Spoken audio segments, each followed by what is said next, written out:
This video is about chef knives that are a variation of traditional cleavers. There are many such knives.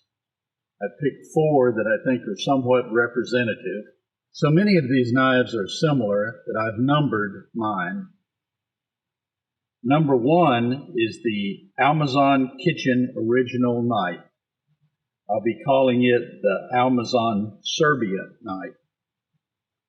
Number 2 is the XYJ knife, and I'll just be calling it the XYJ. Number 3 is the Promethi. There seem to be quite a few of these out, and I'll just be calling it the Promethi, or sometimes I might be calling it the curvy knife because of the curve it has on the back. Number 4 is the Almazan chef-style kitchen knife. It's made in Spain, so I will call it the Almazan Spain knife. Knife number 1, the Almazan Serbian knife, may be the originator of this fad in these large cleaver-style chef knives. It's certainly the one that I was introduced to first. Knife number 2, the TYJ, is simply the cheapest knife that I could find that resembles these large chef knives. Knife number 3, the Promethi, is an attractive knife and many people like its curvy shape. Variations of it seem to be sold by a number of different retailers. Knife number 4 is made in Almazan, Spain. This particular one has a Damascus blade.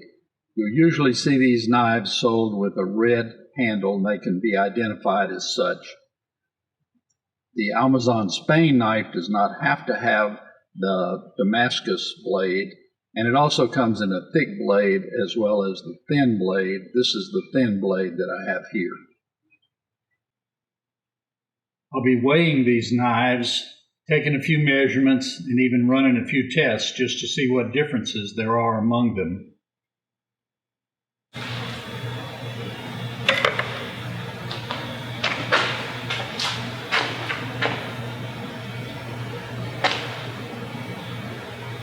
.4 ounces.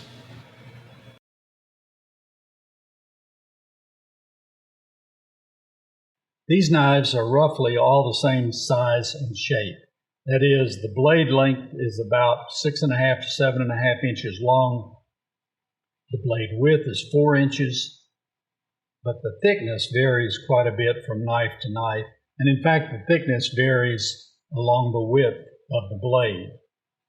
So I'll take a look at some of these thickness measurements. I'll use blade number 2 as an example and then report on all of them. Blade number 2 is one of the thicker blades, and it's also one of the heavier knives. So you can see that up near the handle, this is 0.1615 inches.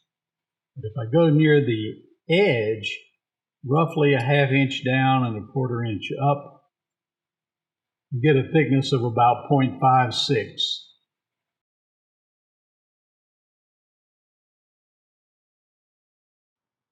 The shape of the blade varies across the width of the blade from knife to knife. Here, knife number 1, you can see that there is a straight section and then a bevel section towards the sharp edge. Knife number 2 also has a straight section and then a bevel section to the edge. Knife number 3, again, a straight section and then a bevel to the edge. The knife number 4 is a little different. Again, there's a straight section and what at first looks to be a bevel to the edge, but on closer inspection you see that this is actually a concave or hollow ground section of the blade. While working with these knives, I noticed that they made slightly different sounds.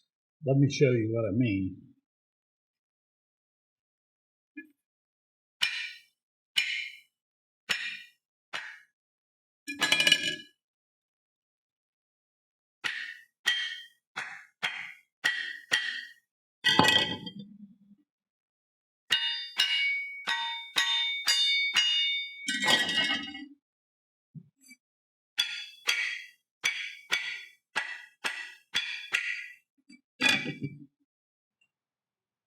Here the knives are balanced on a piece of wooden dowel.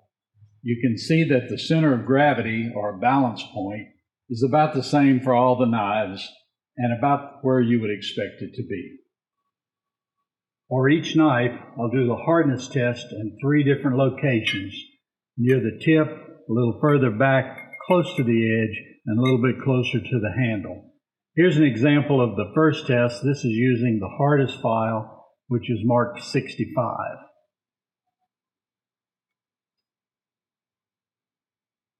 It makes a scratch. Another scratch toward the back. Another scratch towards the handle. This means that knife number 1 is less than 65 hardness. 55.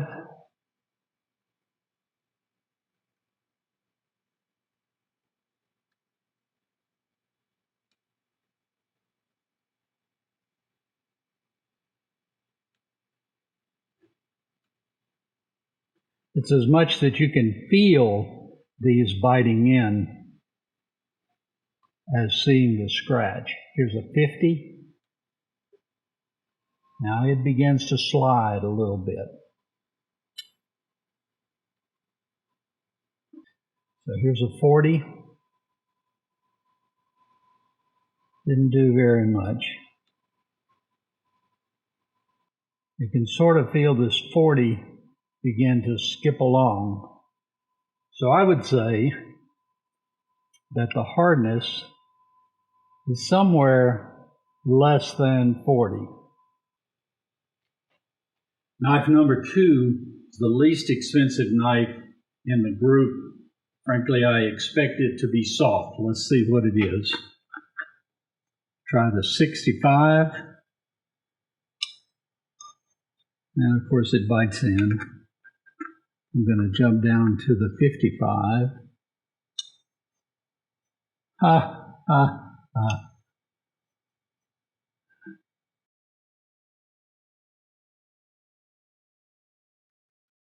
For this part of the video, I forgot to turn on the external microphone. So I've decided to practice my voiceover and dubbing skills in editing. So this is a voiceover. Although I like knives, just in case it isn't obvious, I'm not a knife expert. In the same way, I'm not an expert chef, but I enjoy cooking, and I'm trying to learn more about cooking and more about knives. In fact, that's one of the reasons I've made this study, this review, and am making this video. It seems like whenever people do these kitchen knife reviews, they always do a little bit of slicing and chopping. And even though I'm not particularly good at that, I thought I would try a little slicing and chopping here as well. Now, all of these knives seemed sharp to me. First, I'll try cutting some slices off this butternut squash. Supposedly, this is a very tough thing to slice, so I'll try all 4 knives on this. And it was pretty tough. Had to push down pretty hard.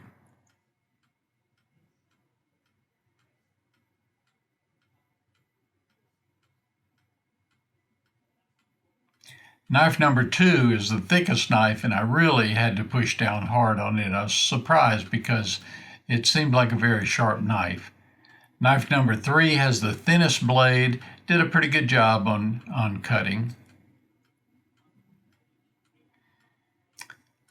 I was surprised by knife number 4.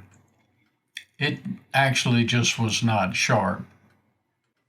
Decided to try knife number 1 again on this thicker part. It's pretty sharp. I sharpened it myself. You really appreciate these wide blades as you're scooping up the slices and chops that you've made. It's really very, very handy. Now I'll try chopping an onion. First, to get some slices off the onion.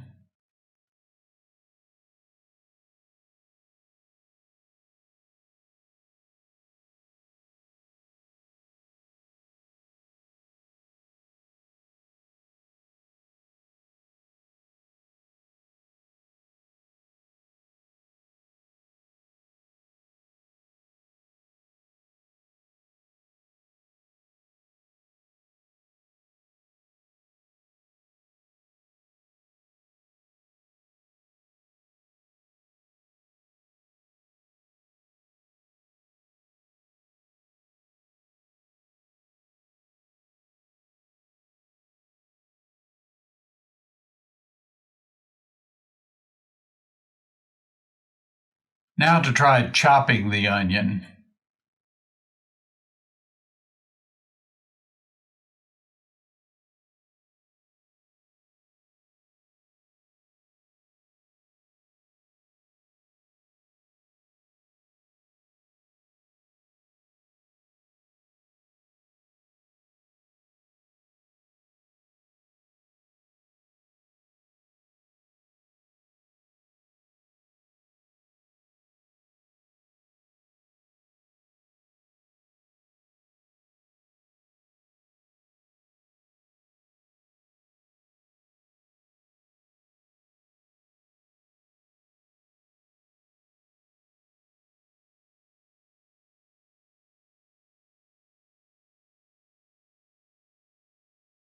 Whenever the subject of knives, especially pocket knives, came up, my dad would always talk about borrowing a pocket knife from his grandfather. When you returned the pocket knife to the grandfather, he would always inspect both sides of your hands and all your fingers to make sure you didn't have any cuts. If you had cut yourself with his pocket knife, then you weren't allowed to borrow it again until the cut has healed. Off camera, I decided to finish chopping those onions. In the process, I managed to nick my finger a little bit. Of course, it was with the dullest knife. Fortunately, it's not a borrowed knife, so I guess I'll continue making the video. This time I remembered to turn on the microphone. After that little bit of slicing and chopping, I washed all the blades together in the sink with warm water and a mild soap. From there, I brought all the knives outside, laid them out on this table where they've been here for about 5 hours. To my surprise, knife number 1 and number 4 already show mild signs of rusting. Knife number 2 and knife number 3 do not. Now, all of these blades take a magnet, that is, they're all magnetic. So although they may claim to be stainless, especially number 2 and 3, to my mind they're not really fully stainless. But it seems that knife number 2 and knife number 3 probably have a little bit of chrome in them, perhaps more than knife number 1 and number 4 have. I'll show you a close-up of the stains. This is the side of blade number 1 that was facing up while it was drying outdoors on this table. There's a light stain up near the tip. This side of blade number 1 was facing down as it was drying on this table. You can see that there are a lot more stains on this side. Knife number 4 has more extensive stains along the edge. This side of blade number 4 was facing up while it was drying. There are a lot more stains along the edge and also along the width of the blade. I'll wipe all of these blades, not just number 1 and number 4, carefully with some oil before putting them away. Because my freehand sharpening skills aren't all that great, I use the Lansky system to do a precise job of sharpening. To use the Lansky system, you select the angle you want to sharpen your blade to, and then you insert a guided hone in the corresponding slot on the multi-angle clamp. I'll use the Lansky system in reverse to estimate the blade angle for these Serbian chef knives. The procedure will be to estimate the existing blade angle and then use the Lansky guide to see if the angle on the Lansky matches the angle of the blade edge. The judgment's made by inspection of the grind mark. When the grind mark covers the entire sharpened edge, the angle of the sharpened edge is the one that was used on the Lansky. The angles marked on the Lansky clamp are approximately correct when a normal sized blade is placed in the clamp. For the very wide blade of these big chef knives, I had to modify the clamp and then recalibrate it. For example, with the wide blade, the position marked 17 degrees on the clamp is actually more like 10 degrees. I've written the recalibrated angles on the modified clamp. First, let's do a visual check. With the hone in the 10-degree slot, I think you can see that the knife edge angle does not match the 10-degree hone angle. Also, the knife edge does not mark the 13-degree angle. Going to the other extreme, let's try the 30-degree angle. And again, I think you can see that the edge does not match the 30-degree angle. To see the effects of the honing better, I'm going to mark the edge with this black marker. Now let's try the 16-degree angle. I'm just going to do a small section.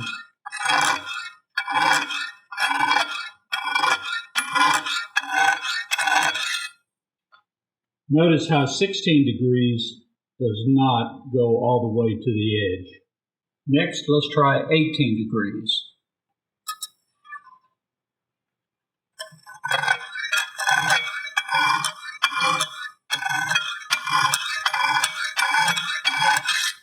So the blade edge is also not at 18 degrees. Let's try 20 degrees.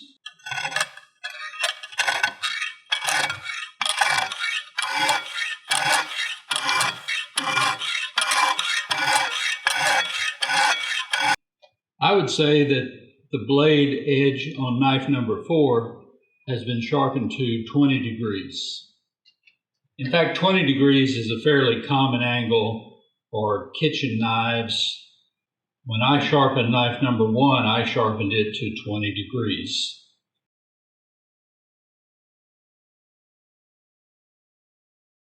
After all that, what have I learned? What have I concluded? Which knife do I plan to use? My first conclusion and recommendation to anyone considering buying one of these knives, or any knife for that matter, is be prepared to sharpen it before you use it. It might seem to be sharp coming out of the box, but that sharpness can always be improved. My second conclusion is that these 4 knives were not made by a common manufacturer, or even by using the same blade blank. There's just too much difference in the details. On the other hand, I do believe that there are a number of retailers who rebrand and sell knives like knife number 2 and knife number 3. Knife number 1, the Almazan Serbia, is the knife that started it all, or at least it seems to me that it started it all. I like this knife. I like the story behind it, the YouTube channel, the Serbian chefs cooking outdoors with it. All that adds to the story. It's a good-looking knife, although I think the handle is a little bit small and straight. I do like the wide spot on the spine, where you can put your thumb on there for better control. The blade is soft. I had to sharpen it right out of the box, but once I got it sharpened, it works well. So this is a good knife. I like it. It is the most expensive of the 4, and it had the longest delivery time. Knife number 2, TYJ, was the least expensive knife of these 4. It's a decent enough knife. I like the handle. The blade is hard and somewhat corrosion resistant. There's a little bit of a problem that there's just no story behind this one, except that it's inexpensive. It worked well. Many people commented that it just felt kind of heavy. Knife number 3, the Promethi, is an attractive knife, and many people are drawn to it just by its looks. I don't like its handle. I admit that it's a nice-looking handle. It just doesn't seem quite robust enough to me. The blade on the Promethi is corrosion resistant. It's very hard. It came very sharp. I purchased knife number 4, the Almazan Spain, with the optional Damascus blade, and I really like the looks of this blade, and I like the hollow grind near the edge. It works well. The handle is a nice size. Kind of don't care for the reddish color on the handle, but this knife works well. The blade is kind of soft and subject to corrosion, but it's a nice knife. It works well. I like it. The real story is the link between the Almazan chefs in Serbia and the Almazan town in Spain where this knife came from. I doubt we'll ever get that story completely straight. In a random survey of whoever happened to be around, many people really like this Promethi knife just based on its looks. People who know about the YouTube video and the Serbian chefs automatically prefer this knife that I call the Almazan Serbia knife. Some people prefer this knife number 4, the Almazan Spain knife, especially with the Damascus blades. Usually when people pick up this knife number 2, they just remark about how heavy it is and aren't particularly drawn to it.